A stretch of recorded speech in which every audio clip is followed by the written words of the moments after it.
With the arrival of the Thargoid Maelstroms, two new materials have been discovered in the game called Caustic Shards and Corrosive mechanisms. These will be used in the future to manufacture something called corrosive sinks. And in today's guide I'm going to show you how you can collect it with ship builds, where to go, what to do, and more importantly what not to do. Christmas is fast approaching, and if you don't know what to wish for, then consider checking out today's sponsor, Rich Wallet. Rich Wallets are small, compact wallets that can hold up to 12 cards. If you want to carry coins or keys, get their optional cavity tray. All their wallets are made from premium materials like aluminium, carbon fiber, and they all come with RFID blocking to prevent digital theft. So check out rich.com/D2EA and use offer code D2EA to get 10% off. I just want to give you a bit of background with the caustic sinks. If you're not interested in that, if you just want to jump straight into the guides, there's going to be timestamps in the description. There's going to be timestamp here, there, on the screen, and also, of course, on the timeline below, you will also be able to see the chapters there, so you can just jump to the section of the video you're interested in. The caustic sinks was discovered right after Update 14 launched, where we could find them in the synthesis right next to the heat sinks. No matter what I did, and I believe as anybody else did, it always was said that the proper module wasn't on the ship, so you couldn't synthesize them. We could see the recipe, and we could see that these caustic shards and corrosive mechanisms were needed in order to manufacture them. So we don't really know what they're for yet. I'm expecting it's going to be, and from the name it sounds like a heat sink. Heat sinks removes heats. Maybe it's a fair assumption that caustic sinks remove caustics, or maybe, at least for a short period, suppresses the caustic effect on the ship, preventing it to damage it. Maybe something like that. We don't know yet. I believe it was a mistake by Frontier that it were added already. I don't think we're supposed to see that yet. But that doesn't mean that we're not going to be able to get a head start and begin farming materials for these things, so when they are eventually added into the game later, we're already ready and we have the material to synthesize. Before we go out and begin collecting, we're of course going to need the proper equipment, and for that I have made a build specifically to solve this task. You'll of course be able to find a link for it in the description, as well as on Commander's Toolbox, together with all my other Anticino and other builds, all listed over there. Links for everything in the description.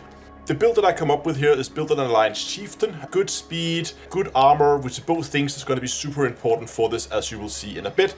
You can also do this on like a fast federal assault ship. That will work too. Now, in terms of weaponry, you don't really need much. We're not going to be fighting anyone here. We're going to basically run for every fight that we encounter.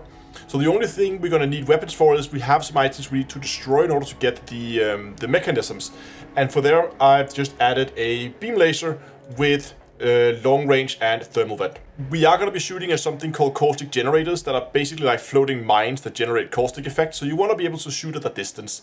I recommend something that can generate some heat, because we're going to need to generate some heat quickly if we want to burn off our caustic effects. This is actually why I went with the with thermal vent. What a lot of people actually don't note about thermal vent is that you can see here that if we're successfully striking a target, it's going to lower our heat. But more importantly, if we are missing the target, we generate additional heat from the weapon.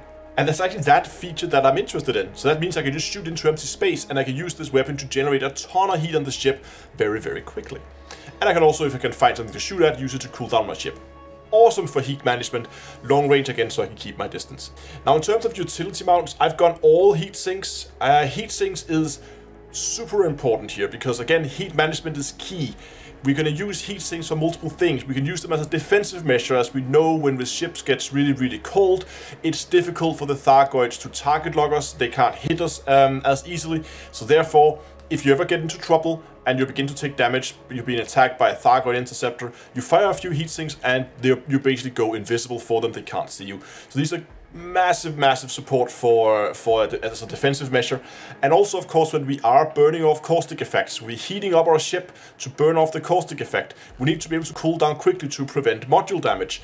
And again, heat sinks to the rescue. The core internals, there's not really a lot here. We are gonna, of course, be tanking a lot of caustic damage that goes straight to hull. So we have a military grade component here with heavy duty deep plating. Again, we don't care about resistances here. We just want raw hit points. For the power plant, we're running shieldless. As you see, we don't have many weapons, so I could get away with just using a size 3 overcharged and then thermal spread on the power plant. Again, I want to be able to keep my heat low, so it's easier for me to go cold when I need to. and it's harder for the Thargoids to find me. It's kind of a balancing act because it also means it's more difficult to heat up, but I found this worked quite well, and I had a power plant engineered like this lying around already. Thrusters, we need speed. Speed is super important on these builds. You want to be able to boost at least 500 meters a second. That is the bare minimum, preferably a bit more. Therefore, I've gone with 6A thrusters with dirty drive and drag drive. This is also why I've chosen the Chieftain, because it is a fast ship.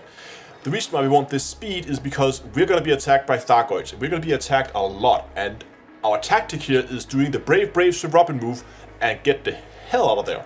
Because we don't want to fight them, we're not there to fight, we're just there to farm materials. Frameshift drive, nothing special here, just a normal A-class frameshift drive with increased range mass manager for optimal jump range.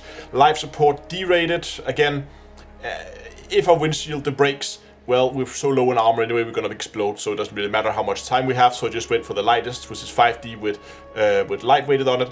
Power distributor, pretty standard, 6 power distributor with charge enhanced super conduit for just that fast recharge, so we can just keep boosting forever without ever running out of capacitor. And sensors, pretty much the same deal. You could go and upgrade your sensors, it might make your life a little easier, but I found that even a 4D rated sensors with lightweight was more than enough for me to be able to find my way around inside the caustic clouds.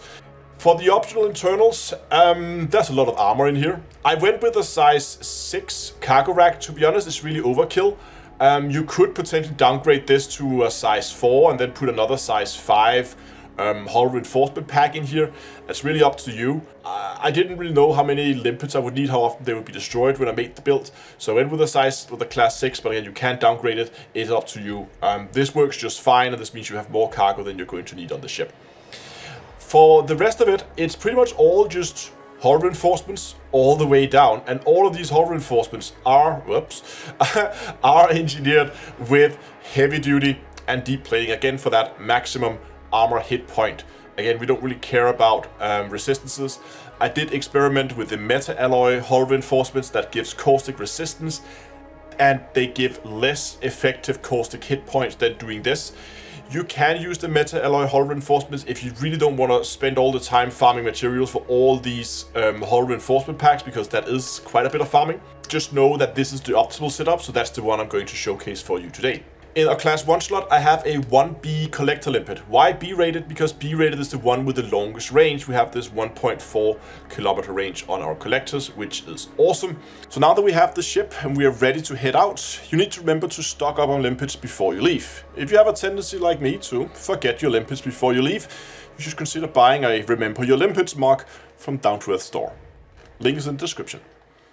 Now the first thing you want to do is you want to find one of the Thargoid Maelstroms. They're shown on the map with this like broken circle icon.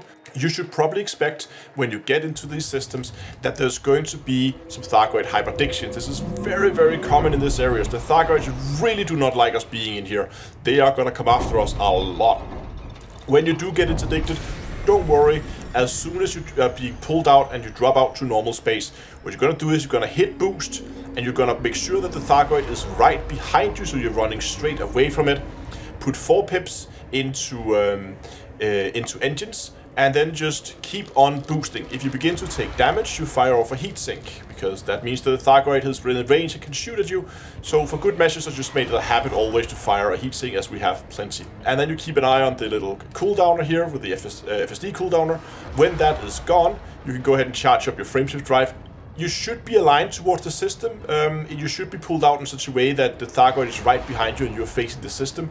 In case you're not, just keep boosting in whatever direction you are, and only when your FSD is fully charged, then you turn your ship and point towards your destination system, and then you jump out. And that way you ensure that the Thargoid is never going to do any significant damage to you. Now once we arrive in system, you need to begin to locate the planet where the Maelstrom is. You might not be able to see it right away, depending on what system you go to. What I recommend you do is you open up your system map, and there should be an ammonia world. You can recognize these ammonia worlds as they have this like brown fart color. So target that planet and fly towards it. When you come within 1,000 light seconds, the Maelstrom should show up in your contact panels. Now you will notice as you move around this system, you're gonna get interdicted by Thargoids, and you're gonna get interdicted by Thargoids a lot. You can try to avoid the interdictions, and if you're really good, you might be able to succeed. They are quite difficult to avoid. Now, I would often just adopt the tactic where I would throttle to 0 and then let them basically submit to the interdiction. That means I have a shorter cooldown on my frameshift drive, and I'm gonna basically apply the same tactic as I did with the hyperdictions. When we get out, we boost, we run away, and we make sure we have pips to engines, we keep an eye on our cooldown. If we take damage, we fire off a heatsink to ensure we do not take any serious damage. Now, funnily enough, once we arrive at the Maelstrom, we're kind of safe. Now, we should not be attacked by Thargoids unless we mess up. They are not going to come in after you when you're here. This is your safe place in the system, which is a bit odd, but that's the way it is. You will see this massive, massive cloud. What I recommend you do is don't go too deep into it. Stay at the edge. Make sure you always can see stars on one side of your ship, so you always know what your way out is, because again, you don't want to get into the center of it. There's all kinds of trouble waiting for you in there. Stay out close to the edge. Now out here you will see a number of these almost like caltrops shaped objects flying around. You can't necessarily target them unless you get really, really close, at which point you will figure out that these are called caustic generators. So they fly around, they create caustic gas. Now, be careful with getting too close, as these also function as mines. If you get too close, they will detonate, you'll take some damage, they will shut down your modules, you're going to take massive amount of caustic damage. It's just a pain, keep your distance. However, we do want to get up and actually destroy these things. As I said, you can't target lock them, so you're going to have to do some manual aiming here. Keep your distance and shoot them with whatever weapon you picked up. When they are getting destroyed, and when you move closer, you will see that these corrosive mechanisms have dropped. This is when you use your collector limpet to go and and pick them up. Because we're close to a planet, these things will move around, and they're quite difficult to manually scoop. There are Thargoid interceptors running around in here, so be careful. Keep an eye on the map, on your radar. If you spot an interceptor getting close, I recommend you just move away from the area. Find another place that's a little bit more quiet, and then keep killing generators and farm those lovely, lovely materials.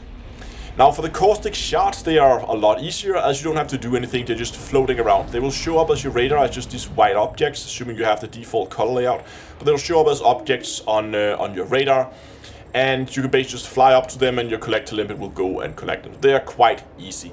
Now as you're flying around here, I recommend you keep an eye on your armor. There are basically two levels, it seems, of caustic damage. There's the slow effect, where it's going to burn through your hull very, very slowly. Sometimes you will see the armor, because the corrosive effects become quite aggressive. That's if you get too close to those caustic generators. Now, if you do so, I recommend you fly out of the cloud.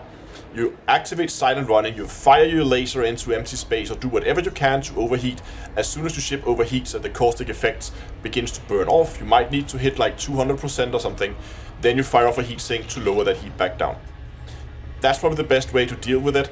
And if your armor gets too low, you can do one or two things. You can either, well, fly back, repair, and then do the whole thing over again, and keep doing that until you have all the materials you want.